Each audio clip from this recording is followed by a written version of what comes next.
We were married 42 years before I began noticing changes in my wife.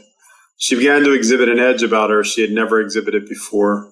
She started to become critical, to look at me with different eyes. I was beginning to feel a bit uncomfortable. This was not my wife I'd known for so long. Her anger never subsided. She would have a day, maybe two, where she would be quote-unquote normal. Then she'd go right back into explosive anger.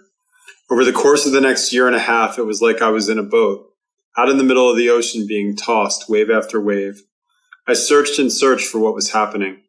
Then one night I typed explosive anger into a search engine. What came up was the beginning of my understanding. From this search, I eventually learned about the various types of dementias, particularly FTD. In time, I had the opportunity to talk directly with a neuropsychologist and a geriatric psychologist and counselor whose work specialized in elderly dementia patients and their caregivers. All the evidence I presented to them of my wife's personality changes, the anger, the isolating, paranoia, physical violence, the police calls, they sadly said it sounds very much like FTD. In this disease, I learned that reasoning and logic do not work. I learned that no matter how well thought out a plan may be, it will not work.